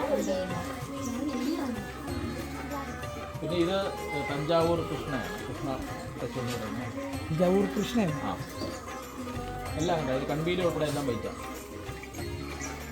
നമ്മൾ കുളിപ്പിക്കാത്തതുകൊണ്ടാണ് ഇത് ശരിക്കും നല്ല പ്യുവർ വൈറ്റാണ്. കുളിപ്പിക്കാത്തതുകൊണ്ടാണ് ഒരു ചെറിയ ഡിമ്മായിട്ട് നിൽക്കുന്നത്. ഇവരുടെ ഒരു പ്രത്യേകത അതാണ്. ഇപ്പോൾ ചാണകം നോക്കിയേക്കാണ്. ഇതാണ് ഉരുണ്ടുകൊണ്ടാണ് കിടക്കുന്നത്. കൂട് കഴുകാറില്ല, കുളിപ്പിക്കാറില്ല, സ്മെല്ലില്ല. അങ്ങനെ എന്തെങ്കിലും സ്മെല്ല്, ദുർഗന്ധം എന്തെങ്കിലും തോന്നുന്നുണ്ടോ? കഴിഞ്ഞ ജനുവരി 5 ഇപ്പോൾ 1 വർഷം ആകാൻ പോകാം കൂട് കഴുകിയിട്ട്, കുളിപ്പിച്ചിട്ട്. അപ്പോൾ അതൊക്കെയാണ് ഈ പശുക്കളുടെ പ്രത്യേകത. ആരുടെയും ശരീരത്തിൽ എന്തെങ്കിലും ഉണ്ടോ? അഴുക്ക് വൃത്തികളൊന്നുമില്ല. അതൊക്കെയാണ് നമ്മുടെ ഇന്ത്യൻ ബ്രീഡ്സിൻ്റെ പ്രത്യേകത. ഇവരുടെ ചാണകം എടുത്തു കഴിഞ്ഞാൽ അതിൻ്റെ ഒരു പിടി നമ്മളെടുത്ത് അതിനകത്ത് 350 മുതൽ 500 കോടി വരെ മൈക്രോബ്സ് സൂക്ഷ്മാണുക്കൾ. മറ്റേ പശുക്കളുടെ ചാണകം എടുത്ത് അതിനകത്ത് 70 ലക്ഷം താഴെ, അതായത് 1 കോടി പോലും ഇല്ല. അങ്ങനെ 400-500 ഇരട്ടി ഗുണമാണ് ഇവരുടെ ചാണകത്തിനുള്ളത്. മൈക്രോബ്സ് ചാണകത്തിൽ നമ്മളൊരു 40 പ്രോഡക്റ്റ്സ് ഇവിടെ ഉണ്ടാക്കുന്നത്. അതാണ് നമ്മുടെ ഇവിടുത്തെ വരുമാന മാർഗം.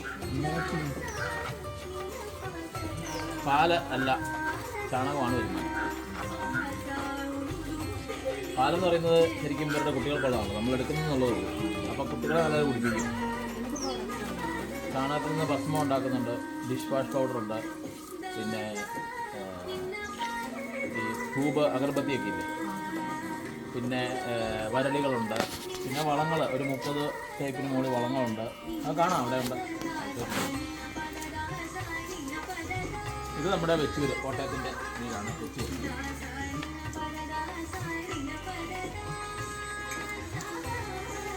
വെച്ചൂർ പശുക്കളുടെ പ്രത്യേകതയാണ് ഇങ്ങനത്തെ കൊമ്പ്. കൊമ്പിൻ്റെ അറ്റത്തു നിന്നുള്ള തുള്ളി, വെള്ളം തുള്ളി കണ്ണി വീണമെന്നാണ് ശരിക്കുള്ള വെച്ചൂരിൻ്റെ ലക്ഷണം.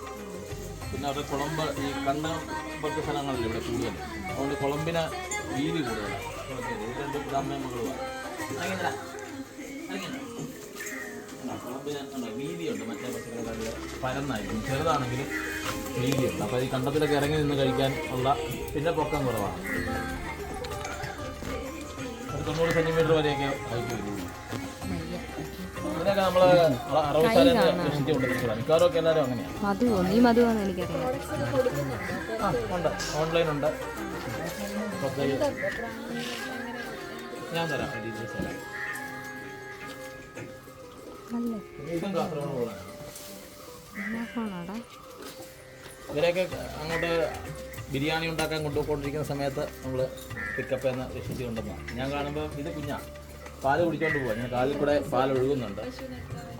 ഇതിപ്പോൾ ഒരു 7 വയസ്സൊക്കെ കാണും. ഇവിടെ വന്നു കഴിഞ്ഞാൽ അതിപ്പം മൊത്തത്തിൽ 5 കുഞ്ഞുങ്ങളുണ്ട്.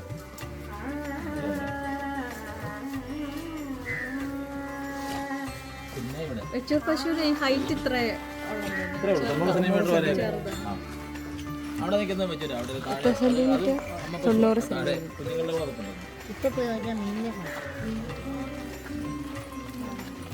അനന്തു ഇതുണ്ട്, നല്ല ക്യാമറ ഇടാടാ. ഇതെല്ലാം നാടൻ. ഞാൻ പറഞ്ഞു, ഇന്ത്യൻ ബ്രീഡ്സിൽ 38 നിലവിലുണ്ട്. 79 ഉണ്ടായിരുന്നത് നമ്മളിങ്ങനെ അറുത്ത് മുറിച്ച് 38 ആക്കിയിട്ടുണ്ട്. അതിനെ ആണ് നമ്മൾ സംരക്ഷിക്കാൻ ഇപ്പോൾ ശ്രമിച്ചുകൊണ്ടിരിക്കുന്നത്. ഇതെല്ലാം അങ്ങനെ 18 ബ്രീഡുകൾ ഇപ്പോൾ നമുക്കുണ്ട്. ഇത് ഗിയറാണ്.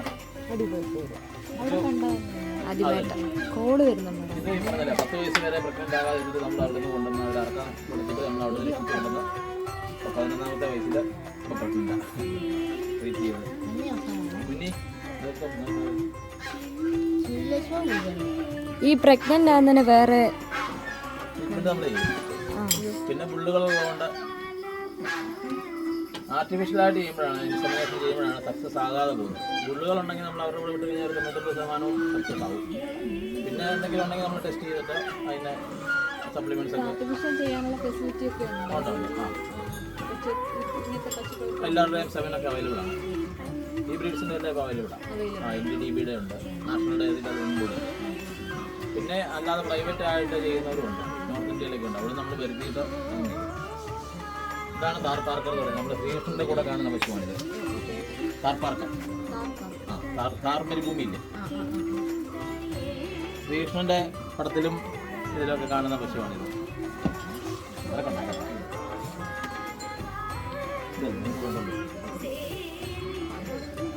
ഇത് തഞ്ചാവൂരിന്റെ വ്യത്യാസം കൺപീലി ബ്ലാക്ക് ആണല്ലേ? അല്ല, ഇതിന് ഒരു വലിപ്പം വ്യത്യാസമുണ്ട്. പിന്നെ ആ വലിപ്പമൊക്കെ ആവും. പിന്നെ കൊമ്പിൻ്റെ പ്രത്യേകതയുണ്ട്. ഇതിന് ഇത്രേ കൊമ്പ് വരുന്നുള്ളൂ. ഒന്നുകൂടെ പിന്നെ കൊമ്പ് ചെവി തളർന്ന് ചെയ്യുക. അങ്ങനെ ഓരോരുത്തർക്കും അതിൻ്റെ വ്യത്യാസമുണ്ട്. ഇത് നല്ല വെള്ളയാണ്. ഇത് കുളിപ്പിച്ച് നിർത്തി കഴിഞ്ഞാൽ നല്ല പ്യൂർ വൈറ്റ്. രാധ കൃഷ്ണന്റെ കൂടെ ഇത് വെക്കാൻ കാര്യമുണ്ടോ? ഇന്ത്യൻ ബ്രീഡ്സിലെ ഏറ്റവും സൗന്ദര്യമുള്ള പശുവാണ്. വളർന്നു കഴിയുമ്പോൾ നന്നായി താടയൊക്കെ കണ്ടോ? ഇതുണ്ടോ? അതാണ് നല്ല ഭംഗിയുണ്ട്.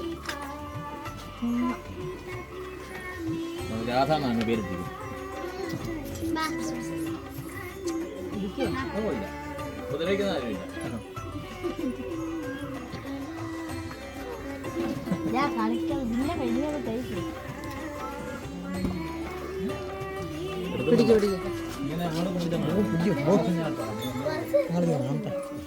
എന്നും വന്ന് കാണുന്നത്. ഇതും കാസർഗോഡ് പോകാനാണ്. ഇത് ഇടിക്കൂടാ?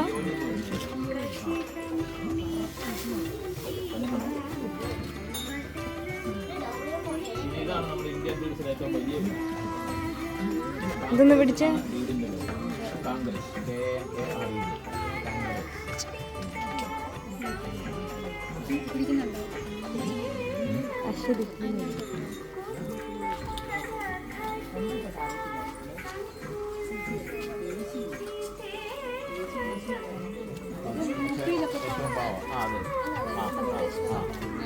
ഇവിടെ ഇത് കച്ച ഗുജറാത്തിലൊക്കെയാണ് കൂടുതൽ. രാജസ്ഥാൻ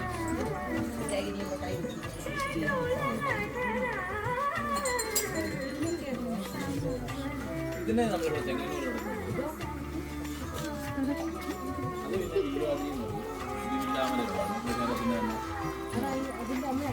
അതിന്റെ കൊമ്പ് കണ്ടോ? ഇങ്ങനെ മുമ്പോട്ടാണ് ഇങ്ങനെ വരും. ഇങ്ങനെ കാരണം അവിടെ ഈ വരൾച്ച കൂടുതലാണ്. തിരുവില്ലാമല എന്നൊരു മലയാണ്. അപ്പോൾ അവിടെ മേഞ്ഞ് നടക്കുന്ന വസ്തുക്കളാണ്. അപ്പോൾ അവിടെ വരൾച്ച വരുമ്പോൾ പുല്ലില്ലാതെ വരും. അപ്പോൾ അവർ ഈ മരത്തിൻ്റെ തൊലി വിരിച്ചാണ് അവർ ഭക്ഷണം കൂടുതൽ. അതാണ് ആ കൊമ്പ് അങ്ങനെ കൊടുക്കുന്നത്. പെരിയാറിൻ്റെ തീരത്തുള്ള ബ്രീഡുകളാണ് അത്. ഈ കാസർഗോഡ് കുള്ളൻ, പിന്നെ അനങ്ങമ്പല എന്ന് പറഞ്ഞുണ്ട്, കുട്ടമ്പുഴ കുള്ളൻ, ഈ തിരുവില്ലാമല വില്വാതിരി പശുക്കൾ, പിന്നെ നമ്മുടെ ഇവിടെ വരുമ്പം ചെറുവള്ളി പശുക്കൾ, ചെറുവള്ളി. അങ്ങനെ ആ പെരിയാറിൻ്റെ തീരത്തുള്ള പശുക്കളാണ് ഇതൊക്കെ. അപ്പോൾ അതും ഈ പറഞ്ഞ ജോഗ്രഫിക്ക് അനുസരിച്ചും ഒക്കെയുള്ള വ്യത്യാസങ്ങൾ വരും. ഇത് റെഡ് സിന്ധി എന്ന് പറയും. ഈ റെഡ് സിന്ധി, കാങ്കരജ്, പിന്നെ താർ പാർക്കർ, ഗീർ, ഇതൊക്കെ മിൽക്കിംഗ് ബ്രീഡ്സ് ആയിട്ട് നമുക്ക് ഉപയോഗിക്കാവുന്നതാണ്.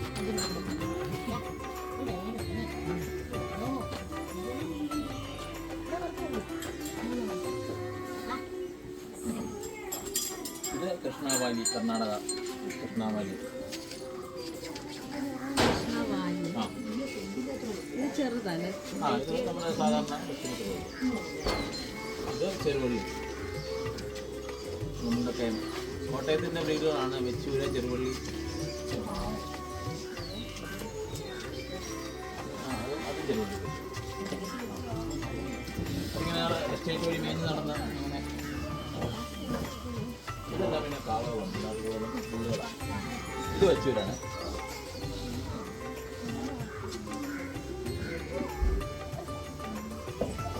ഇത് കാളക്കുട്ടിയാണ്. ചെറുവള്ളിയുടെ കാളക്കുട്ടിയാണ്.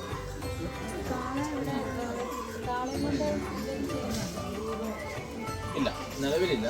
ഇനി ഭാവിയിൽ വരും. ചക്ക് ഇത് വെച്ചൂരിൻ്റെ ഉള്ള ശംഭു. ഇത് കപില എന്ന് പറയുന്ന ഒരു ഇതുണ്ട്, എല്ലാം ഒരു കളറാണ്. ഈ ഗ്രേയ മൂക്ക്, കുളമ്പ്, കണ്ണ്, സ്കിന്ന് എല്ലാം വെച്ചൂരിൻ്റെ കപില. കപിലയുടെ പ്രത്യേകത ഇതാണ്, ഒരു സ്മെല്ല്, ഒരു ഫ്രൂട്ടി സ്മെല്ലാണ്. നവന്ത നവന്ത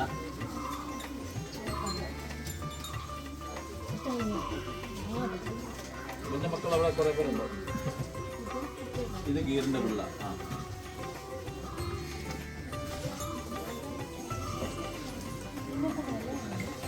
ഇതൊക്കെ ഒരു 3 ലക്ഷം രൂപ കുറവ്. ഇതൊക്കെ പെഡിഗ്രി ഉള്ള. ഇവൻ്റെ അച്ഛൻ ഒരു ഫേമസ് ബുള്ള, ഗൂഗിൾ ചെയ്താൽ കാണാം, ബദരി എന്നാണ് പേര്. ഇന്ത്യയിലെ ഒരു ഫേമസ് ബുള്ളാണ്. അവൻ്റെ മകനാണ് ഗോവിന്ദൻ, ബദരി ഗോവിന്ദ് എന്നാണ് പേരിട്ടത് അല്ലേ ഗോവിന്ദ?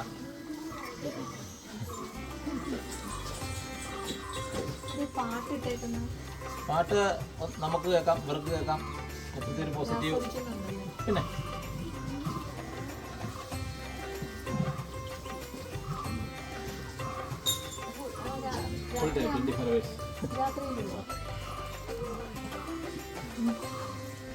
ഇതും ബിജുവാർജിയ. ഇത് സുരേഷ് ഗോപി കൊണ്ടുവന്ന മോൾക്ക് ഗിഫ്റ്റ് കൊടുത്ത പറ്റും. ഒരു 2 മാസം മുമ്പ് വന്നിട്ടുണ്ടായിരുന്നു. രമണി എന്താ തന്നെ പേരുണ്ടോ? ഇവിടുത്തെ ഒരു പ്രത്യേകത ഇതാ, എല്ലാവർക്കും എന്തെങ്കിലും ഉണ്ടോ? മൂക്കുകയറില്ല, ആർക്കും ഇല്ല. അഴിച്ച് ഇങ്ങോട്ട് വിടുകയുള്ളേ. ഇതിപ്പോൾ നമ്മൾ പുതിയത് വെച്ചതാണ് ഈ. അപ്പോൾ ഇവിടെ വരെ വരാം, ഇങ്ങനെ ഫെൻസ് ചെയ്ത് ഇത്ര ഏരിയ ഉണ്ടാവും. ഇനിയിപ്പോൾ കുറച്ച് എല്ലാവരും അഴിച്ചു വിട്ടു. ഇവരൊന്നും കെട്ടിയിടാറില്ല.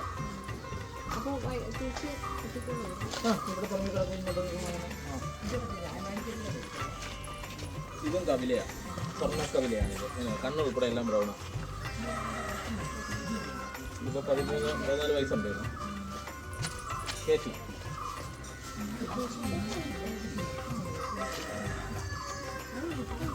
ഇത് അദ്ദേഹത്തിൻ്റെ പിള്ള മുത്തുവും ധാരയാണ്. ഒരു മകനുമാണ് ഇവരുടെ. ഇങ്ങനെ വരും, ഇതിങ്ങനെ ക്രോസ് ചെയ്ത് പോകും. ഇങ്ങനെ വന്നിട്ട് വലുതാകുന്ന ഇതൊക്കെ ഈ ഒരു വലുപ്പമൊക്കെ ആകുന്നത്. ഇത് മറ്റേ കാങ്കരജിൻ്റെ തന്നെ ഒരു വലുതാകുന്നു. മറ്റൊരാകുന്നു.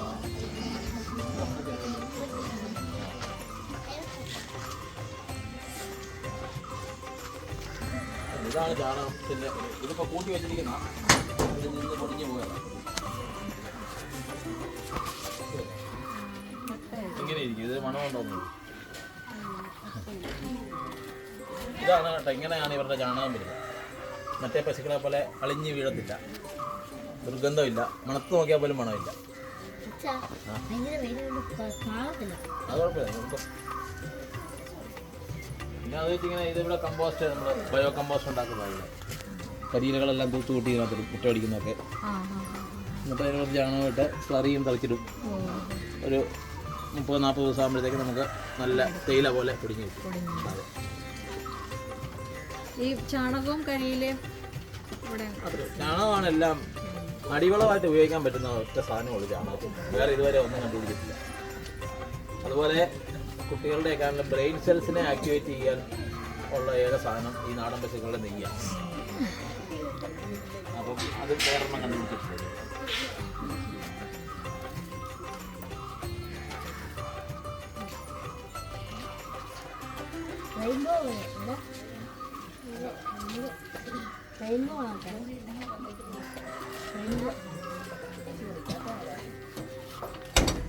ഇതാണ് നമ്മുടെ ഡയറി യൂണിറ്റ്.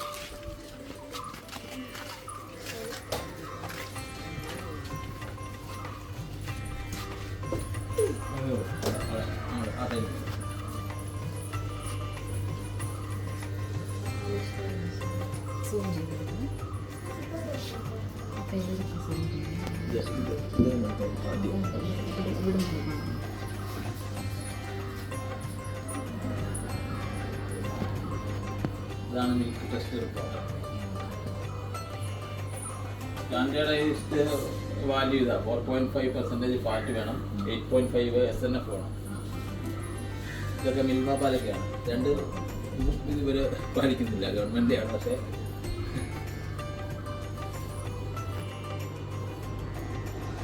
നമ്മളിപ്പം ഇത് 2022 എടുത്താൽ ഇതിലും ഒത്തിരി ബെറ്റർ ആയി ഇപ്പോഴത്തെ ഈ നാടൻ പശുക്കൾക്ക് പാല് കിട്ടുന്ന അളവ് അതാ ഞാൻ പറഞ്ഞത് 5 ബ്രീഡ്സ് ഞാൻ പറഞ്ഞില്ലേ. കാങ്കരജ്, റെഡ് സിന്ധി, റാത്തി, പിന്നെ കാർ പാർക്കർ, ഗീർ, ഇതൊക്കെ മിൽക്കിംഗ് ബ്രീഡ്സ് ആയിട്ട് നമുക്ക് ഉപയോഗിക്കാൻ പറ്റും. മറ്റേ പശുക്കളെ പോലെ തന്നെ 7 ലിറ്റർ തൊട്ട് 14-18 വരെയൊക്കെ കിട്ടുന്നുണ്ട് ഒരു നേരം. ആ അല്ല, ഒരു ദിവസം. ആ 2 നേരം. ആ അപ്പം അങ്ങനെ നോക്കുമ്പോൾ പാലിൻ്റെ അളവ് കുറഞ്ഞാലും നഷ്ടമില്ല. ഒന്ന് ഇവരുടെ മെയിൻ്റനൻസ് ഇപ്പം കണ്ടില്ലേ, നമുക്ക് കുളിപ്പിക്കണ്ട, കൂട് കഴുകണ്ട. മറ്റേ പശുക്കളെ 2 നേരവും തൊഴുത്ത് കഴുകി കുളിപ്പിക്കണം, എന്നാലും ദുർഗന്ധമായിട്ട് ഇരിക്കുള്ളൂ. പിന്നെ അസുഖങ്ങളില്ല. സ്പെഷ്യലായിട്ട് എന്തെങ്കിലും ഫീഡ് കൊടുക്കണം, അതായത് ഇപ്പോൾ പുല്ലല്ലാതെ പുല്ലല്ലാതെ ഒരു സമീകൃത ആഹാരം കൊടുക്കുന്നു. ഇപ്പം വാഴപ്പിണ്ടി, കപ്പത്തണ്ട്, ചീമക്കൊന്ന, കമീൻ്റെ ഇല, വനയില, അങ്ങനെയല്ല. പിന്നെ തവിടുകളും കുടിക്കാനും പച്ചവെള്ളം മാത്രം ഉപ്പിട്ട് പച്ചവെള്ളം. പിന്നെ ഇതാണ് ഗോബർ ഗ്യാസ് വിറകെടുക്കും.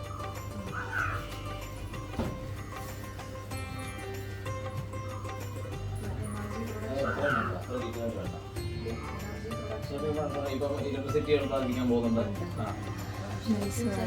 ഡെവലപ്മെന്റിന്റെ ഏറ്റവും അത് അവിടെ കാണിച്ചു തരാം. 7 ഗോൾസ് നമുക്ക് ഈ പശുക്കളെ ഉപയോഗിച്ച് അച്ചീവ് ചെയ്യാം. 17 ആ 7 ഉണ്ടെങ്കിൽ ബാക്കി 17 നമുക്ക് അതിന് ചെയ്യാം. ഞാൻ അവിടെ കാണിച്ചില്ല, എല്ലാം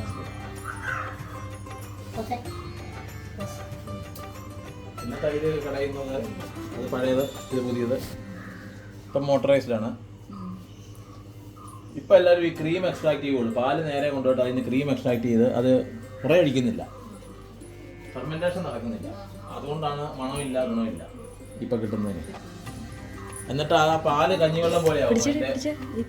അതിൽ ബാക്കി വരുന്ന പാല്, ആ പാലിൽ ഈ പൗഡർ ആഡ് ചെയ്തിട്ടാണ് ഇത് പാലാക്കി ഇപ്പം മിൽമ പോലത്തെ ബ്രാൻഡുകളിൽ ഇങ്ങനെ വെച്ചാൽ കുറച്ച് ശക്തി വെച്ചു.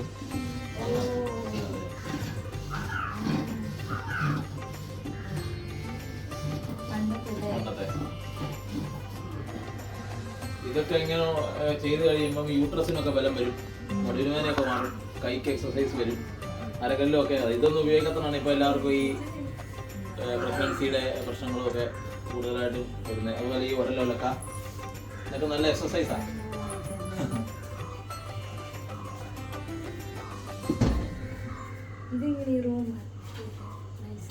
ആ അതെ, അതിൻ്റെ ബാക്കി പണ്ട് ഉപയോഗിച്ചുകൊണ്ടിരുന്ന സാധനങ്ങളെല്ലാം ബാക്കിയുടെ കാണാം, അതിനെപ്പറ്റി അറിയാം. നിങ്ങളപ്പോൾ ഉള്ളവർക്ക് വേണ്ടിയാണ് ഇതെല്ലാം ചെയ്ത് വെച്ചിരിക്കുന്നത്. ഇത് പാല് പാക്ക് ചെയ്യുന്ന കവറാണ്.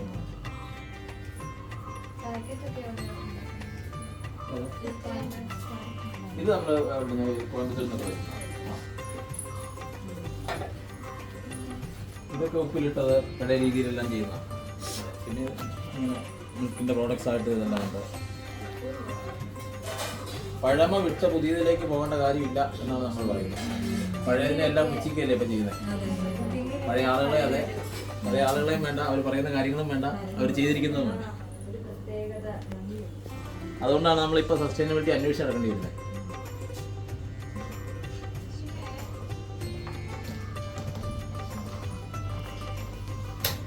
ഈ ചിരട്ടത്തവിയൊക്കെ നമ്മൾ പണ്ട് ഉപയോഗിച്ചിട്ടുണ്ട്. അതിൻ്റെയൊക്കെ ഗുണങ്ങൾ അറിഞ്ഞു കഴിഞ്ഞാൽ ബ്രെയിനിന് പോലും നല്ലതാണ്. ഈ ട്യൂമറൊക്കെ ഇല്ലേ, അതിനൊക്കെയുള്ള മെഡിസിനാണ് ഈ ചിരട്ട എന്ന് പറയുന്നത്. പ്ലാവില അത് ഇങ്ങനെ ഈ സാധനങ്ങളൊക്കെ ഇട്ട് വെക്കാനുള്ള കുറിയല്ല. ആ വിളിച്ചോ.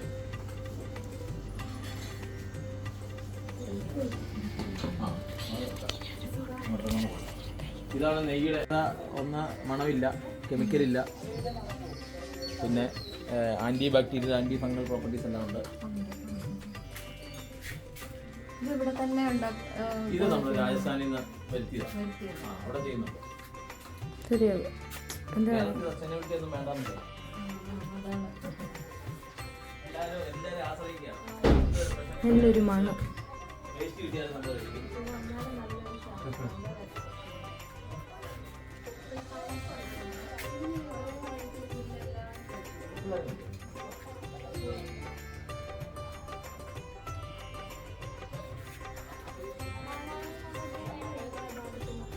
ഇല്ല, അതാണ് മറ്റൊരു പ്രത്യേകത.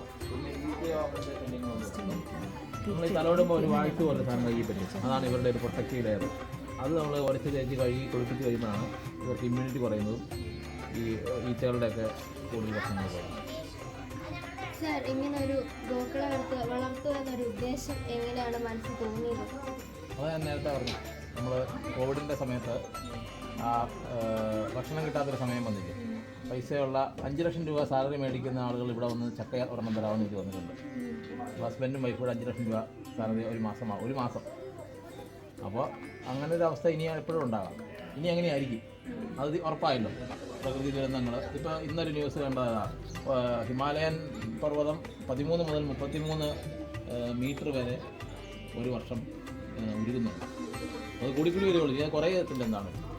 അപ്പം അങ്ങനെ ആഗോളതാപനം വർദ്ധിച്ചു വരുന്നു. അതുപോലെ തന്നെ ബയോഡൈവേഴ്സിറ്റി എല്ലാം ഇല്ലാതായിരിക്കും. ഇപ്പം മണ്ണിരകൾ എന്ന് പറയുന്ന സാധനത്തിന് എവിടെയെങ്കിലും കാണാറുണ്ട്. മണ്ണിരകളുടെ ഒരു ഗുണമെന്ന് പറഞ്ഞാൽ ഒരു ഏക്കറിൽ 1.25 ലക്ഷം തൊട്ട് 2 ലക്ഷം വരെ മണ്ണിരകൾ കാണുന്നതാണ് നോർമലി.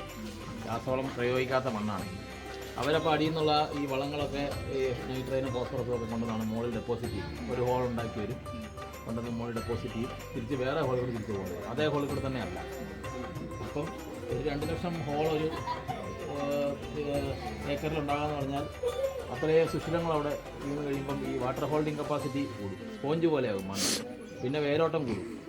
മേൽമണ്ണ് നല്ല ഫെർട്ടൈലാവും. അപ്പോൾ വെള്ളമായി വളമായി ഇതൊക്കെ ഓട്ടോമാറ്റിക്കായിട്ട് ഇങ്ങനെ നടന്നോളും. പക്ഷേ ഈ മണ്ണുകൾക്ക് ഏറ്റവും ആവശ്യം ഈ നാടൻ പശുക്കളുടെ ചാണകവും മറ്റുമാണ്. കെമിക്കൽ ഫെർട്ടിലൈസേഴ്സ് ഉപയോഗിച്ച് കഴിയുമ്പോൾ ഇവർ 15 അടി താഴ്ചയിൽ അപ്പുറത്തേക്ക് പോയിട്ട് അവിടെ ഉറങ്ങി കിടക്കുകയുള്ളൂ, മുകളിലേക്ക് കിടക്കും. ഈ ആക്ടിവിറ്റി ഒന്നും നടക്കത്തില്ല. പിന്നെ ഇപ്പോൾ ഈ പറഞ്ഞ ഇവരുടെ ചാണകത്തിലുള്ള മൈക്രോബ്സാണ് ഈ മൂലകങ്ങൾ ചെടിക്ക് കഴിക്കാൻ പാകത്തിനാണ്. നമ്മളിപ്പോൾ അരിപ്പൊടി തന്നെ നമ്മൾ കഴിക്കും.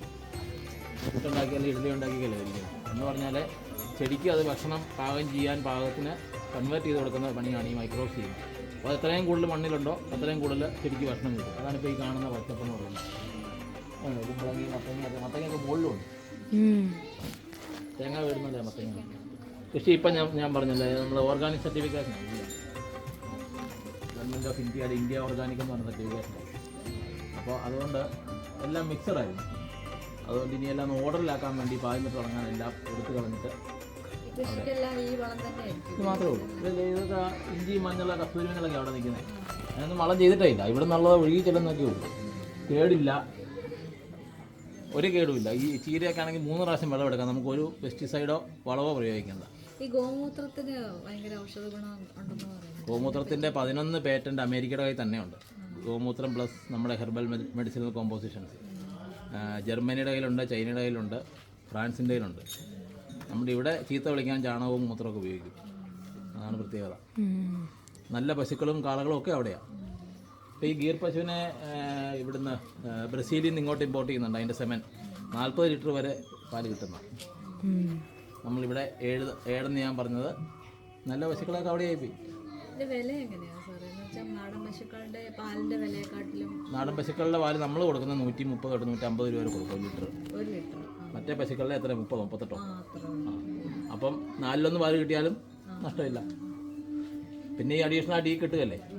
മറ്റേ പശുക്കളുടെ ചാണകത്തിൽ ഈ മണ്ണിലുള്ള ഈ മൈക്രോബ്സിനെ ബാക്ടീരിയസിനെ നശിപ്പിക്കുന്ന ബാക്ടീരിയ അതിനകത്തുണ്ട്. അതുകൊണ്ട് അത് മണ്ണിൽ വീഴുക ചെയ്യരുത്. ആ പാല് നമ്മൾ ഉപയോഗിക്കരുത്. മഹാലക്ഷ്മി എന്നുള്ള പേരിടാനുള്ള കാരണം? മഹാലക്ഷ്മി എന്നുള്ള നമ്മുടെ ആദ്യത്തെ പശുക്കിടാവിൻ്റെ പേര് മഹാലക്ഷ്മി എന്നായിട്ടെ. അപ്പം അതിൽ നിന്നാണ് നമ്മൾ ഇത്ര ആയത്. ഈ കാണുന്ന പോർഷനാണ് നമ്മുടെ ആദ്യത്തെ തൊഴുത്തെന്ന് പറയുന്നത്. നിങ്ങൾ കഴിച്ചില്ലോ? കഴിച്ചോളാം. ഇതാണ് ആദ്യത്തെ തൊഴുത്ത്. ഇവിടെ ഒരു പശുക്കിടാവിനെ ഞാൻ ഈ കാറിനകത്ത് കയറ്റി കൊണ്ടുവന്ന ഇവിടെ നിർത്തിയാണ് ഈ ചാണകത്തിന് വേണ്ടി കൊണ്ടുവന്ന അന്ന് കൃഷി തുടങ്ങാൻ വേണ്ടി. ഇവിടെ ഒരു മഴമറിയായിരുന്നു. അങ്ങനെയാണ്, അതാണ് മഹാലക്ഷ്മി. ആ തുടങ്ങിയതാണ്ട് പിന്നെ പേരങ്ങനെയും കിട്ടും. മഹാലക്ഷ്മി ഗോശാലയായി. പിന്നെ അതിന് ശേഷമാണ് ഇപ്പോൾ സസ്റ്റൈനബിലിറ്റി ഫൗണ്ടേഷനിൽ എന്ന് പറഞ്ഞാൽ അങ്ങനെ എക്സ്പാൻഡ് ചെയ്ത് അവിടെ എത്തി നിൽക്കുന്നത്. ഒരുപാട് ആൾക്കാർ ഇതൊക്കെ വാങ്ങിക്കുന്നുണ്ടോ? പ്രോഡക്റ്റ്സ് ഒക്കെ ഉണ്ട്, നമ്മുടെ ഇപ്പോൾ ഈ പറഞ്ഞ കേരളത്തിൽ കുറവാണ്, പ്രത്യേകിച്ച് നമ്മുടെ നാട്ടിൽ കുറവാണ്. നിങ്ങളെപ്പോലുള്ളവരൊക്കെ വേണം ഇത് മറ്റുള്ളവരിലേക്ക് എത്തിക്കാൻ. നിങ്ങളല്ല ഇപ്പം സസ്റ്റൈനബിൾ. അതാണ് എൻ്റെ ശരിക്കും വന്നത്. അതുകൊണ്ട് നമ്മുടെ ഇപ്രാവശ്യത്തെ തീമെന്ന് പറയുന്നത് കഴിച്ചു. അപ്പം NSSന് ചെയ്യാൻ പറ്റുന്ന ഒരു കാര്യമാണ്. അതെ. ഇതാണ് അത് കാണാം. അതിന് കഴിച്ചിട്ട് തന്നെ കാണാം.